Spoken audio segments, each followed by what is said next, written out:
This is your home of independent, fearless and credible journalism. Hello, I'm Bernice Abubedulansa and this is News Desk. Our top stories this hour: many feared dead in an accident at Okyereko off the Accra Cape Coast Highway.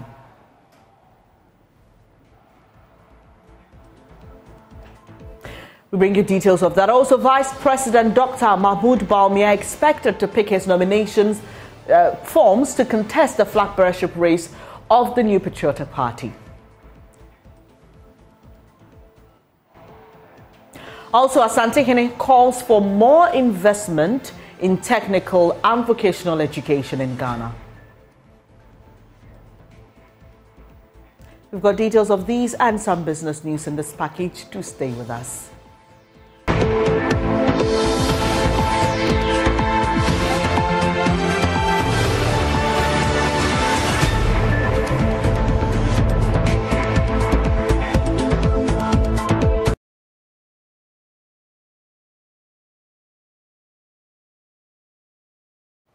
We are live on DSTV channel 421, GoTV channel 144, and online at myjoyonline.com. We start off on a rather disturbing note.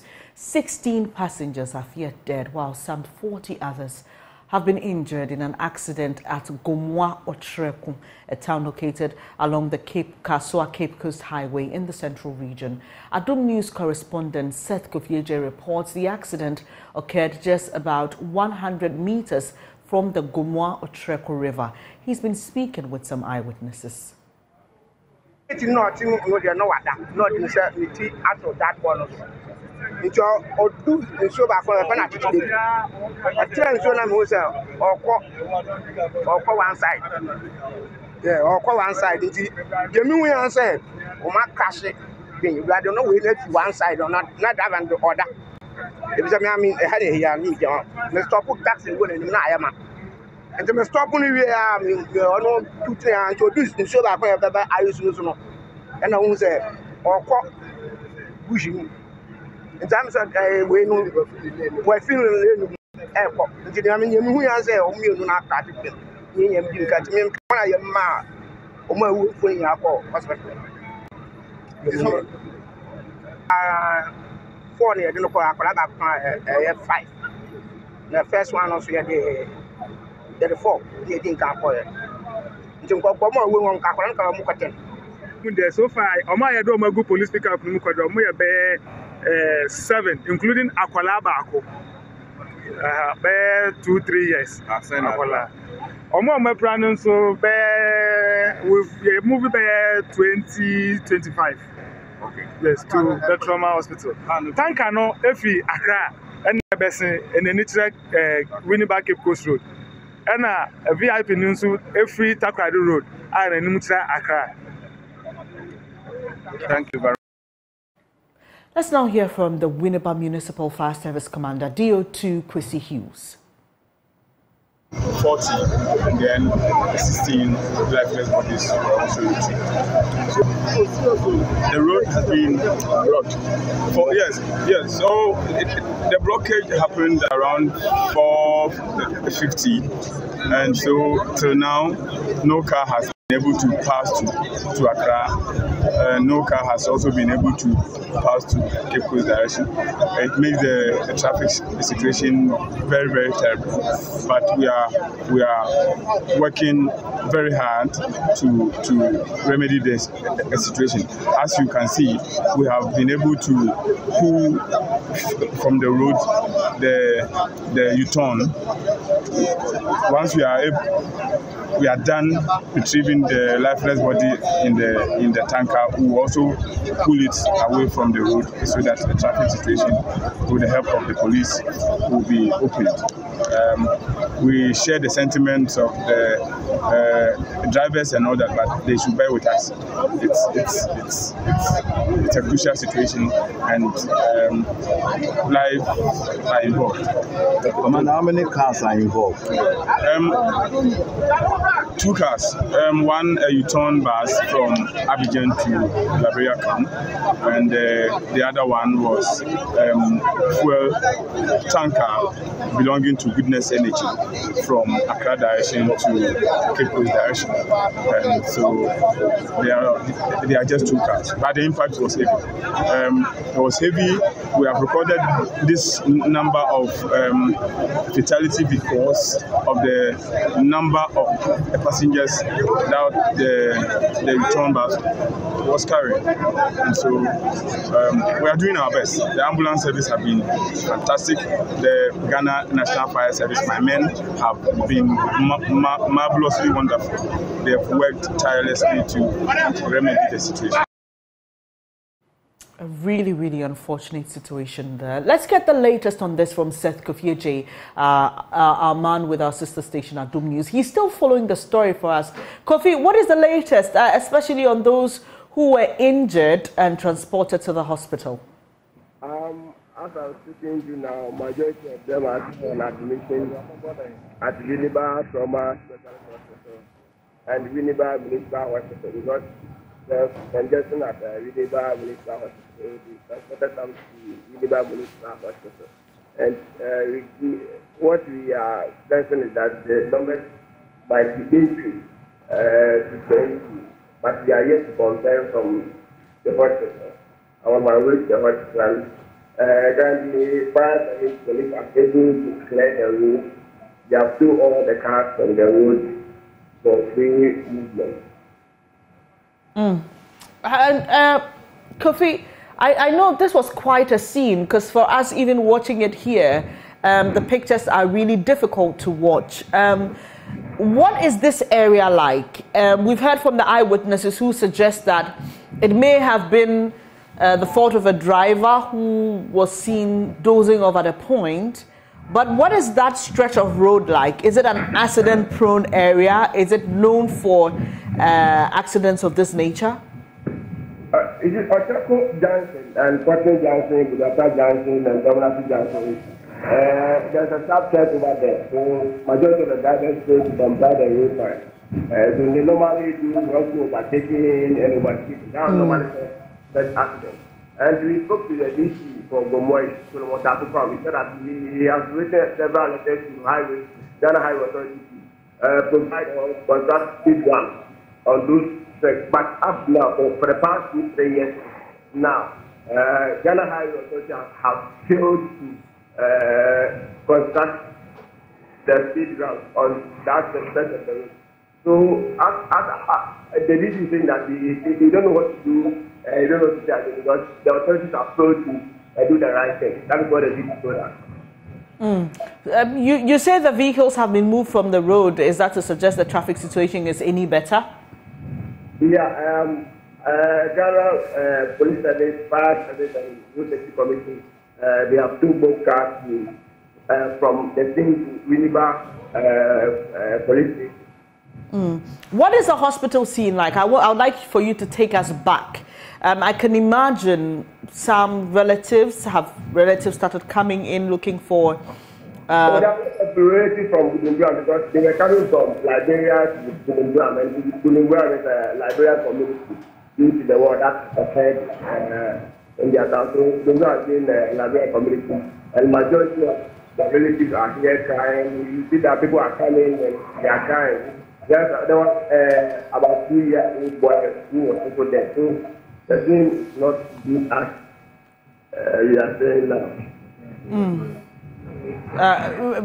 Thank you for the update. Seth Kofiege there. He is a reporter with our sister station at Dome FM, and he will be following up on this story. Well, he started by saying that there's a possibility the numbers could go up, but he's yet to receive official confirmation on that. But he's been to the hospital, and so he may have heard a word or two concerning that. We will be following this and let you in on the developments as well. Please, just a reminder that we all need to stay safe on the roads and be alert. Don't drive when you're tired. Don't drink and drive. Avoid speeding. Speeding kills. It doesn't give you enough room to make a decision if you have to and it could lead to the loss of lives. An unfortunate incident this morning. We are recording 16 people feared dead in that accident you're seeing on your screens. Away from that, the Asantehene Otumfuo Osei Tutu II is worried about the loss of human capital due to the neglect of technical and vocational education in the country. He observes Ghana's education system has failed to fully harness the potential of the people due to over-concentration on theoretical education. He spoke at the investiture of the Foundation Vice-Chancellor of the Akinting Apiamenka University of Skills Training and Entrepreneurial Development in Kumasi. Nanaya Ojima has more. The Asantehene observed the neglect of technical and vocational education has stifled development in the country. He commended an initiative to grant opportunity for arts students to train in engineering at the tertiary level. A whole idea of an art student cannot be a science student, cannot be engineering. Someone who uses an initiative to design, draw, and we say that he cannot be an engineer. The initiative that he uses to visualize how to draw someone. And we left so many people in school because it was the type of English students which was introduced British education to say, Latin, now you poor pass and forget. There was no initiative. Every baba no control. No pass any amount O level, no control, no any GC A level, no university. Those who couldn't do that, some of our mates were left there. We couldn't identify what they could do in terms of skills training. Some of them now, we've lost the human resource that we needed to deliver Ghana. The Ministry of Education has reiterated its dedication to promoting innovation and creativity among the youth through implementation of policies and reforms that prioritize TVET and STEM education. Deputy Minister of Education in charge of TVET, Gifty Chum Ampofo, says the government will continue to invest in the sector to improve the capacity of trainees. She observed the government's policy to allow students without science background to switch to engineering has chalked some successes. And the students, after 1 year intensive training, had done so well that this year they've gained admission to the various programs under engineering. Why did we do that? Because research has proved that with those globalizations, countries that have high percentage of engineers, we often have a lot of investors invest in those countries in areas of industrialization because the manpower availability is so high that they rush to these countries. The Akinting Apiamenka University of Skills Training and Entrepreneurial Development is established with the mandate to train teachers in TVET and entrepreneurial development. The investiture has made Professor Frederick Kwakusafo the Foundation Vice-Chancellor for the university. He acknowledged the importance of the university in the country's development. AMUSTED is committed to equipping people with the science, art, and craft of teaching TVET because we are confident that the country could achieve quality TVET only when there are quality TVET teachers. I'm also humbly suggesting that we should begin to think seriously to teach TVET and STEM in the language that the student understands. For Joy News, Nanaya Ojima, Kumasi. Executive Director of the Institute for Education Studies, Dr. Peter Anti, has joined me via Zoom for more on this. Hello, Doc. I mean, clearly, we would say that the Asantehene made such an accurate observation. But again, government was there to reiterate its commitment to improving technical and vocational education in the country. In fact, I have hosted government reps and other officials who have been working hard in that sector. From where you sit, would you say that we are on course to achieving that, or it's more of paper than practical work? Thank you very much, and good morning to your viewers and to yourself. I must say that it's interesting to hear the comments from the king of the Ashanti Kingdom, Mutumfo. Yes, as a country, we have tried in the past to ensure that we have a lot of people pursuing TVET education. Let me take you back a little to even the introduction of the junior high school system in our educational system. You will see that during those days, students were asked to walk through or taught technical skills, vocational skills, agricultural science. We used to do practicals on campus, at the various schools, and even at the junior high school level. We had instances where schools were having workshops. They had this kind of box that had all sorts of equipment in it. And this translated into our introduction of the 2007 education reform. And if you look at that particular reform, I have said on several platforms that reform was very important for the transformation of education in Ghana, because that reform technically talked about different pathways as a student exits the junior high school system. So there were pathways for vocational education, pathway for technical vocational education, of course, the normal grammar, and then agriculture, and then there was a pathway for apprenticeship. Unfortunately, we have not been able to do much there, and that is why most of us seems to think that the issue about TVET is more of a theory than when it comes to trying to implement some of these good ideas that we have had in our educational policies. But in recent times, the government has shown serious commitment to TVET education. For the first time, we're having the TVET services as a whole group on its own. A different setup as compared to the Ghana Education Services, whereby the Ghana Education Service is now limited to the primary and secondary education, the grammar type, and the TVET services is being devoted to technical and vocational education. Again, if you look at the kind of infrastructure improvement and equipment, coupled with our idea of transforming the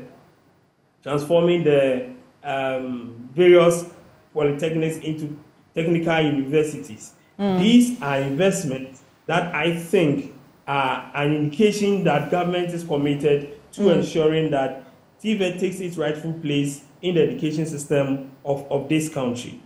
I recently saw a post on social media, and there was a gentleman who was encouraging young people to learn or get practical skills with the advancement of AI.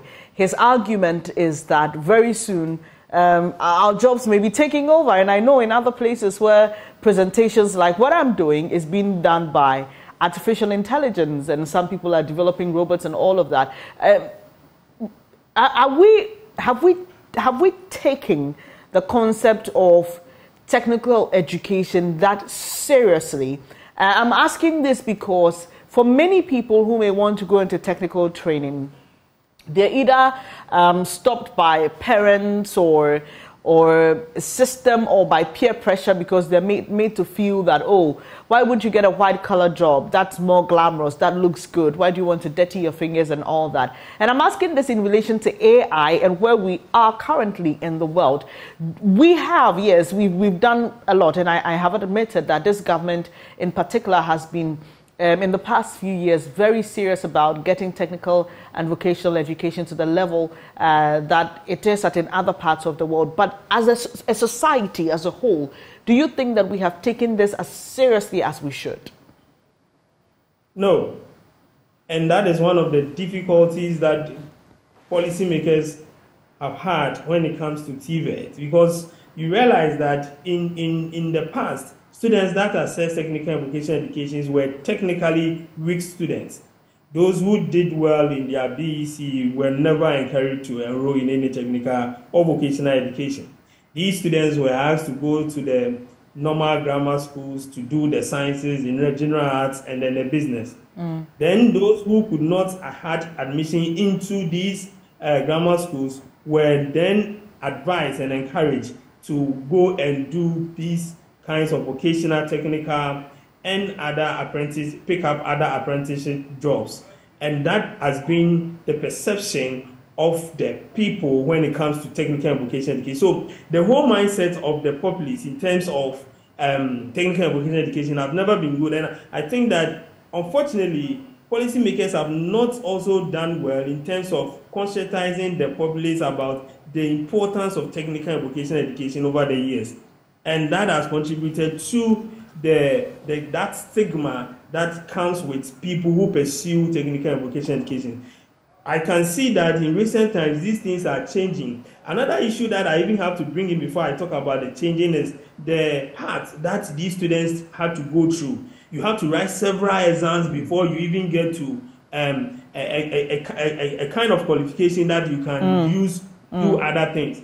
Whereas the one who was going through the normal secondary school system, that's 3 years, and then it's in the tertiary institution. These students would have to write part 1, part 2, part 3, and all those parts to be able to get to even the polytechnics in those days. And the streamlining of all these, their exams and other things, is also contributing to eroding the perception that the TVET is for a certain group of students that are not good. So public perception is important. That stigma is still there, and we need to work around it. We need to encourage parents. We need to encourage the whole population that if we want to transform in terms of, as you said, the way the world is changing, technology is taking over, and people are developing things to take over the activities that man used to do. We need to now get a lot more people going into vocational, technical, and then STEM education to ensure that they form the manpower base of our economy, and they will be able to help transform the economy and reduce unemployment to the barest minimum. That is one surest way that will be able to get most people away from the graduate unemployment syndrome that is engulfing us. And I think that with our focus, with the commitment, as we have said already, with this government and subsequent government that might come in the near future, we should be able to make technical and vocational education the center of employment in the country. Lastly, should it be restricted to specialized schools? And I'm asking this because I'm going way back to my primary school days when you didn't necessarily have to opt for technical or vocational education. There were basic skills that were taught as part of the general curriculum. Should we begin to look at that? Because some have suggested that it is even in there that a young person may realize their interest or develop a passion before they branch out at the technical level to specialize. Yes, I have been a strong advocate of comprehensive education. I personally do not believe in segregation when it comes to education. I think that as the child grows in the educational system, the child develops interest.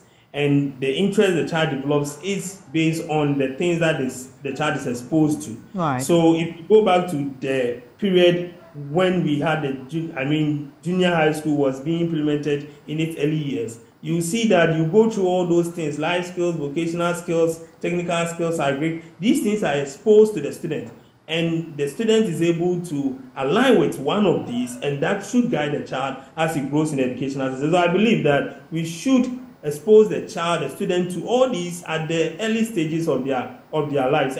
And when they are moving out, through guidance and counseling and a lot more analysis of the child's total competence, the child might decide to go TVET or go senior high school. These are the avenues that might be available for the particular child. But if you don't expose the child to these kind of things at that level, then you continue to have the problem of not getting a lot of our children developing interest in TVET education. So comprehensive education is the best way to go. Expose the child to all forms of education available to him or her, and as they grow, they develop interest in what they think would work for them. I'm grateful for your time this morning. Dr. Peter Anti is Executive Director at the Institute for Education Studies. And we've been talking about technical and vocational education in the country on the back of the comment of the Asantehene Otumfo Osei-Tutu, who thinks that we have focused too much on theoretical studies at the expense of vocational training. Now, some residents of Teshi are protesting the bad nature of their inner roads. They want government to fix them immediately. The demonstrators have moved through popular streets from Adjoman Runabout to Teshi Mamli. James Aveji is covering this for us. He joins us live. Hello, James. James, what exactly is happening where you are, and what more have the protesters been saying?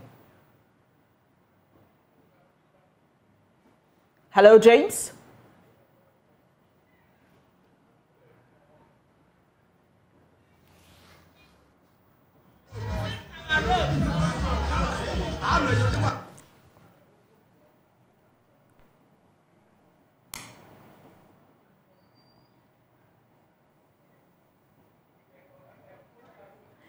So what you see now is my colleague James Aveji with protesters around the Teshi environs who want government to fix their inner roads. Apologies for the loss in sound there. We're trying to rectify it. But if you live around that area, you may be familiar with the situation there. So the protesters are demanding the government fix their roads. This morning, they're out on the streets, and my colleague James Aveji is with them. Hopefully, we've been able to work on the lines. If not, we will try to do so quickly and get James to share what exactly or what more the residents have been complaining about. Can you hear me?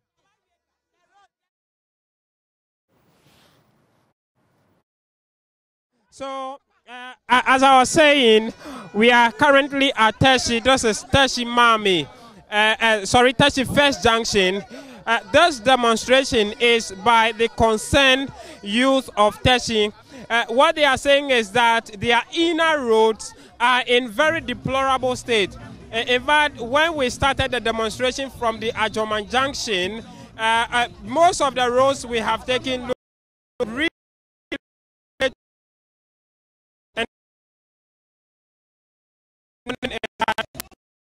the signal now.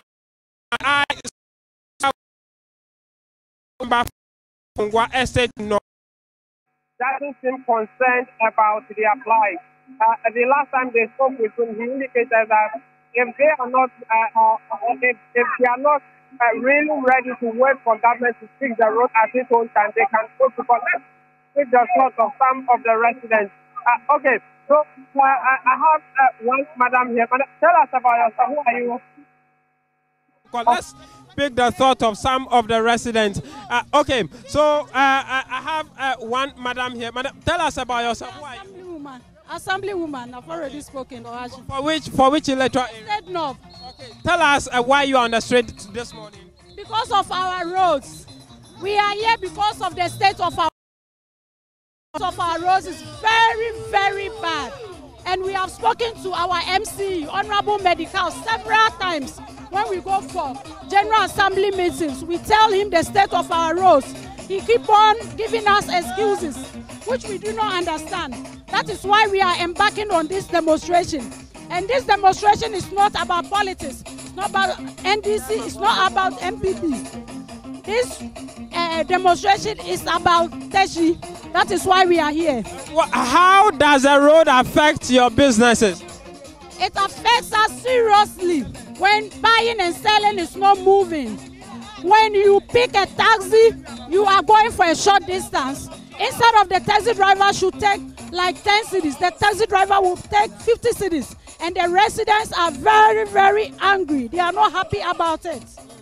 Yes. When you come to it's supposed to be an estate, but when you go there, excuse me to say, it looks like it's not good at all. It's like a zongo, which is supposed to be a great, but it's the state of the roads that is very bad. Okay. That is why I am the assembly member, and people keep on complaining. You mentioned some estate. What is the contribution to the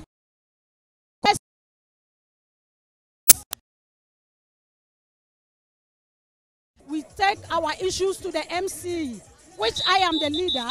When we go to MCE, he doesn't do anything about it. He keep on giving us promises. That when he goes to the road minister, they also give him promises. So he will also give us promises, which is very bad. So we are sending this message to Honorable Medical. He should do something about our roads. Our roads is not in good condition. The state of our road is very bad, most especially the Greater Estate there. That is why we are here. So that's the assembly member for Teshi Nungwa Estate North, Honorable Dag, speaking to us about what they have been doing about the situation so far. But Madam, why are you on the street? Oh, it's because of the road. The road is very bad. The road is very bad. I'm called Millie Gold from Tribal North, Star B branch, right? A communication officer, right? So the road is very bad. Communication officer for which party? For the NDC, and the roads are very bad, especially the Greater Estate and the first junction to Tribal Road is very bad. It's very bad. We have 3 miscarriages. Women are having miscarriages. You understand? So I want to plead the MCE, that's Honorable Madika, to fix our road for us, please. Thank you. All right. So if you can see some of the inscriptions on the placards that they have been carrying, some reads, "Our roads, our future." Our, like Lamse site, our roads are not motorable. Cost of maintenance is killing us. It's that the residents themselves have been doing some form of maintenance on the road. And so those are death trap potholes, making our roads inaccessible. Teshi deserves a good share of the national cake. Those are some of the inscriptions on the about of them. Hundreds running them are on the roads to establish their displeasure. What do you have to tell either the MC or the MP or government if they are listening now? We want to send a strong signal to our MC, because when the flyer of the fixed station came out, we saw them quickly. They woke up, and where our start of point for this demonstration, they went there and started with some works. The Adoman Junction. It's a clear indication that tells us they are either sabotaging the current government, or they are doing something in support of their own personal mischief. We know they can do it, because as the flyer came out and they responded, we know they can do it, and they are taking people off. What exactly have they been doing at the junction? At the junction, at the spot, when we sent the flyer, we saw them that they have gone. They started doing some of the work, but as I'm telling you currently, they've moved the excavators from the proposed starting point for the demonstration, and we can't see those things there. Who brought the excavators? I'm going to be the MC, because he was sleeping on the job, and it's about time we have woke up. We say, arise, concerned youth of Teshi. What we are doing is not partisan. We want them to understand that we are part of Ghana, and our inner roads are worse. They are very worse and in their terrible stages, and we want to let them know we also deserve asphalt roads. In as much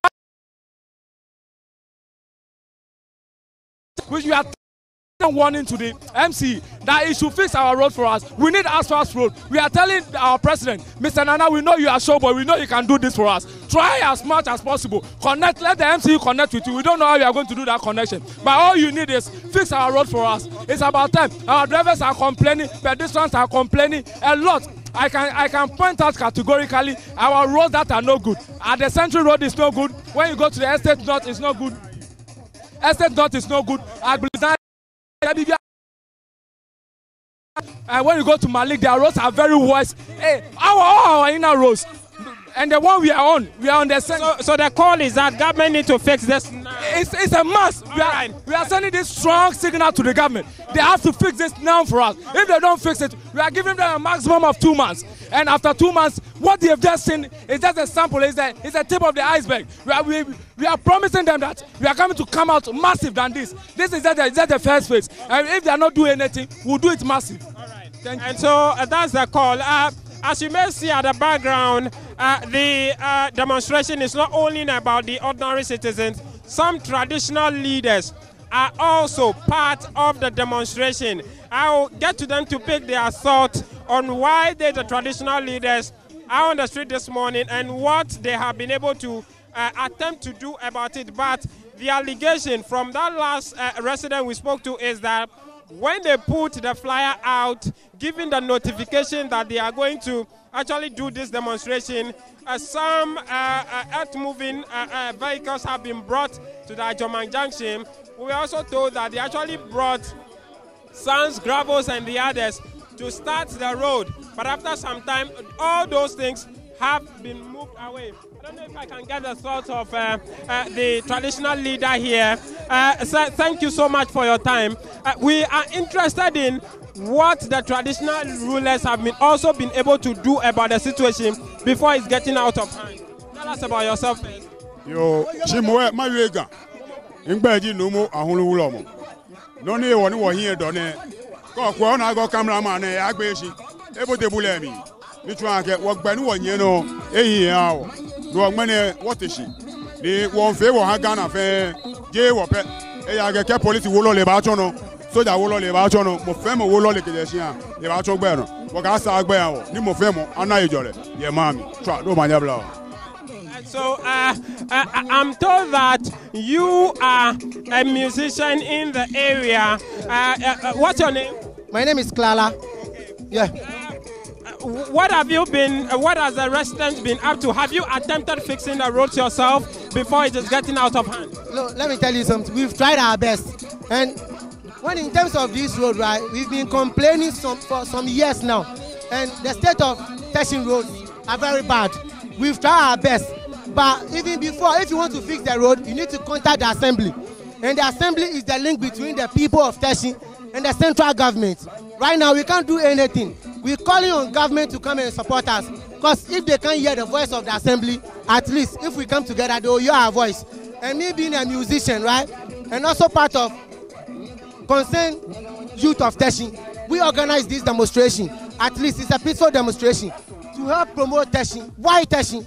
We're lacking roads. We are not the only people using the road. The road is being used by everybody. That's why we're saying, come, why Teshin? Come and fix Teshin Road. This is not a political issue or political matter. This is the life of Teshin people, yeah. And so that is the voice of the people of Teshin as they have poured on the streets in their hundreds to thousands this morning, demanding that government immediately fix their roads. The Teshin inner city roads get fixed now. They explain from the assembly member we have spoken to that they made several attempts at the assembly level, but it looks like the assembly is not ready to fix their problems. And they think that the most effective way to drum home their point is to hit the road. Today's demonstration is that why Teshin is what they are asking. Why should Teshin roads be in such deplorable state? Right, James, we'll leave it here for now. James will still be with the protesters and we'll bring you updates on that in subsequent bulletins. But earlier you heard a traditional ruler who was saying that what they're doing is not just for themselves, but for everybody. He mentioned that everyone uses the road, the police and all that. In fact, he did signal that just at the time he was about to make his statement, our cameraman almost fell because he had stepped into a pothole. So you saw the residents of Teshin who are demanding that government pay attention or pays attention to their inner roads. Away from that, some political analysts say the governing New Patriotic Party must do more to win the 2024 general election. The NPP has started processes to allow members to become members of parliament and a flag bearer to lead the party into the next polls. Speaking on the AM show earlier, Professor Kwabna Safo-Kantanka of the UCC, Dr. Kwesi Amache-Boateng of the Kane University, and Dr. Asar Sumaila Mohammed of the CK Tedam University of Technology and Applied Sciences all opined that whoever the NPP elects as flag bearer will have the arduous task breaking the eight. Thinking of these people that those who are actually in government, so we are talking of the vice president, you are talking about the Akotus, you are talking about the Allans, they are becoming unpopular gradually. Right. I don't know to the extent to which we can substantiate that scientifically, but they are becoming unpopular for one reason, that the economy and the country is facing challenges, and that is an open secret that everybody is aware.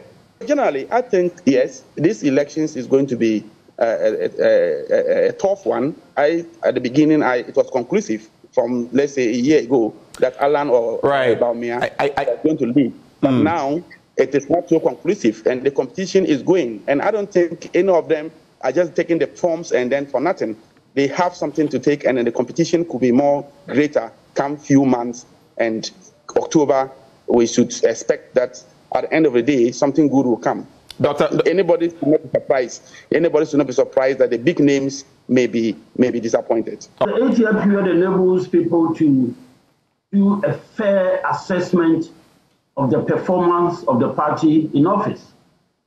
And generally with politics, especially democratic politics, after the elections and stuff like that, the politics plays out. That notwithstanding, what becomes a dominant issue is economics and the way it affects the life of people. And so looking at where Ghana finds itself now, and especially on the heels of statements like, I will protect the public purse. And then key statements made by Dr. Baumia to the effect that on the issue of schools under trees, challenges faced by schools in villages and stuff like that, explicitly stating that after 2 years in government, that they will address all those issues. As we speak now, none of them has been addressed. So the party faces an uphill task. You're asking whether there's any among them who will be able to break the 8. I'm saying there is. I'll start with the issue of the women. Honestly speaking, and we must be very frank about this, considering the nature of Ghanaian politics, to get a woman as a flag bearer of a political party in this country is going to take some time. How much time? A long time. I'll tell you why. 20 years, 50 years? Well, I 10 can years? only say a long time. What we consider to be a long time can be different in different contexts. It's just like independence now and independence in the shortest possible time. So I think it will take some time.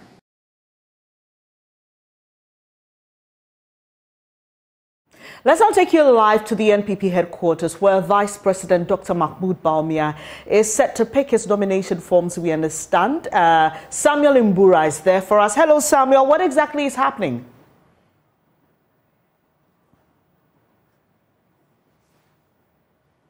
Bernice, the Vice President, Dr. Mahmoud Baumia's team, is here at the head office of the NPP, and they are here to pick the nomination forms for his candidature.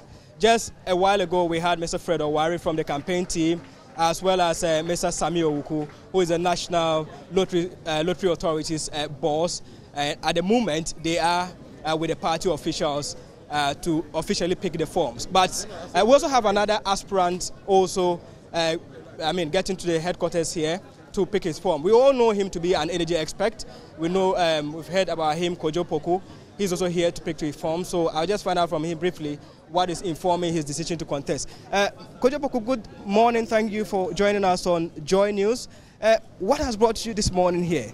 Well, it's been over a year, and I want to take this opportunity to say thank you to all KMP fans who have supported me for over 1 year. Last year, February, it became public that I'm going to run as the flag bearer of this party. A lot of people thought that, look, he can't do it, he can't pick form, he will not last a year. We've done this. We've gone around the country twice. We went around all 16 regions the first time, then we've gone around all 16 regions to meet all constituency chairmen and all regional executives. I just came from the Northern region on Saturday. It is a wonderful news, and for me, I think that I came to pick the form to show that Kojo Poku is the leading candidate for this party. All right, so we'll come to you shortly as you pick your forms. But Benny Sami Awuku is the one coming out. They are just from the elections committee, so I'll try and get him to talk to us on what actually transpired there. But the team is already inside. After them, we'll have Mr. Kojo Poku also going to pick his form. So we'll definitely find out from them what happened and what happens next after the picking of the forms for the vice president. I must say, they did not come here with a crowd. They came here on a low key just to ensure that they pick the form. So Mr. Fred Owari, good morning. Thank you for joining us on Join News. What do you have to tell us? What has brought you this morning?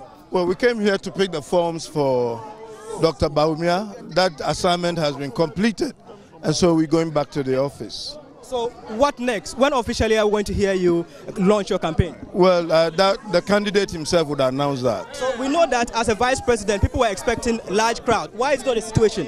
No, this is a private assignment. This is a private assignment. So what do you have to tell Ghanaians? When we are ready to communicate, we'll communicate. What exactly will you be communicating? When the forms are filled and being submitted. So, Benny, that's how the situation here is. They will definitely communicate to the media, but as to why they came on a low key, that they will not tell us. But I must say, it is not like yesterday where we had many people, supporters coming from the former agric minister's camp, coming to mass up at the party office here. They came on a low key, I must emphasize, and as to why they did that, I'm unable to tell. But that's the situation now. We are waiting for Mr. Kojo Poku to also go and pick his nomination forms, and then also wait for other, prospecting aspirants as well who want to continue in the race there. So that is the situation here. Party members are thronging in one after the other to see what is actually happening here. But I think I have some of the supporters here. You are here to support Dr. Mahmoud Bawumia. Of course. Where are you coming from? We are Zongo communicators. Zongo communicators for Dr. Mahmoud Bawumia. Dr. Mahmoud Bawumia. What do you have to say about his candidature? Wow, inshallah, we believe we are crossing the road, because if MPP want to break the 8, it's with Dr. Mahmoud Bawumia. Because but we are not seeing the crowd. We are not seeing the crowd here. No, they just came on a low key. Yes, they didn't tell the crowd they are coming. They told them around 12 to 1. You understand? So they beat the time. Yeah. You understand? Even we were surprised seeing them. You understand? So they didn't tell the crowd. They told them, they gave them 1 o'clock, and before everybody get to know, they just came. You understand? So you're also coming from the camp DMB. Yeah. Why? We're expecting a huge crowd to come because the vice president is coming to pick his form. But to our surprise, just a team, about 5 of them coming to pick their forms. Why is it a situation? Is it the case that you, the supporters, you are not aware that they were coming to pick the forms? Not really. He's coming to pick the form. He's not coming to file his nominations. So there's no need for supporters to converge. But we saw other candidates also, aspirants also coming with so many people. The job day ground. You don't need to mobilize people from all regions to come and converge here just to pick forms. So if they know you, you don't need to bring supporters here for what are they coming to do? At least to give him that morale, give him that support and all. But as you can see, the vice president himself is not here. He sent someone to come and pick the form on his behalf. So there's no need converging here. All right, thank you. And also, there wasn't any communique that we should all come and gather here. You see, we are working on grounds, and the signal is so high, the fiber is so high. So no two ways. It's a hands down. Yeah, Bawumia is. All right, so you're also coming from the DMB camp, I guess. Yeah, so you're also coming from the DMB camp, I guess.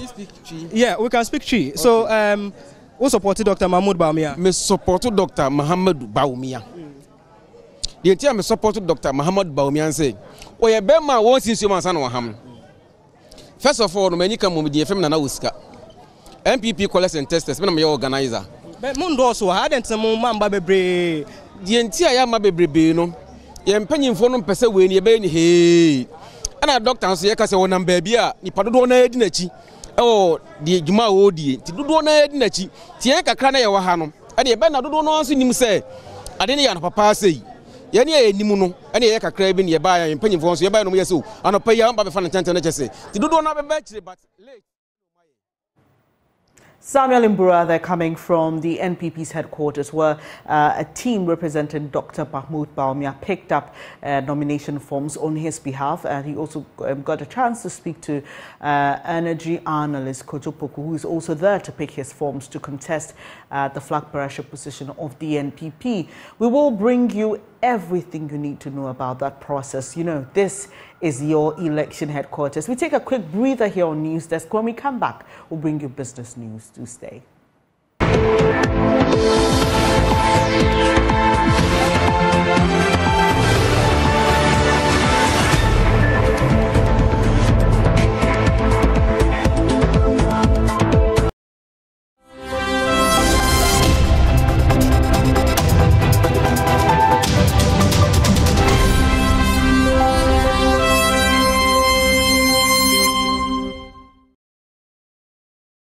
Welcome to Business. My name is Darryl Powell.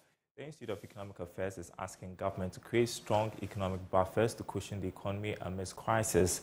Director of Research at the Institute, Dr. John Kwache, says this is the only way Ghana would stop heading to the International Monetary Fund for bailout in times of crisis.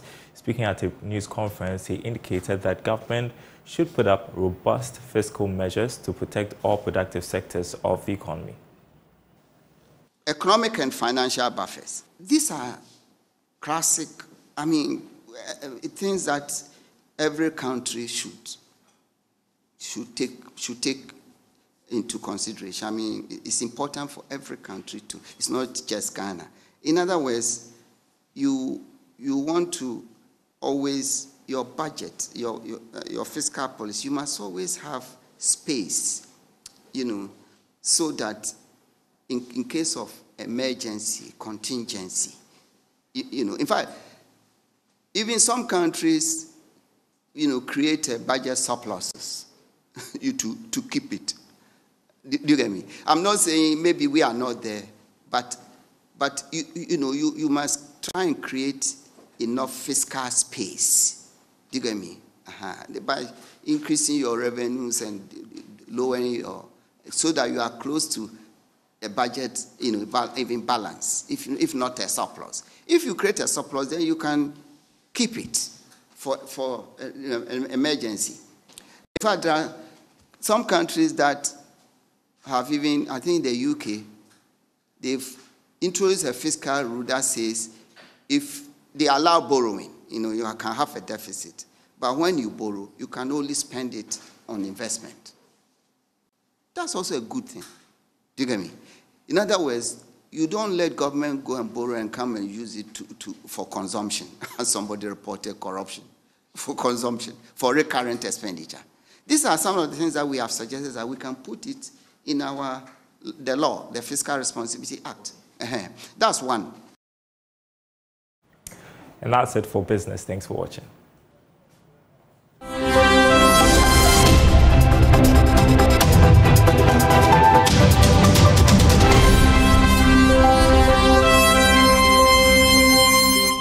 This is News Desk. I'm Bernice Abubedulansa. Our top story this hour: about 16 people feared dead in an accident at Okyereko off the Accra Cape Coast Highway. Vice President Dr. Mahmoud Bawumia's team picks up his nomination forms to contest the flag bearership race of the new Patriotic Party.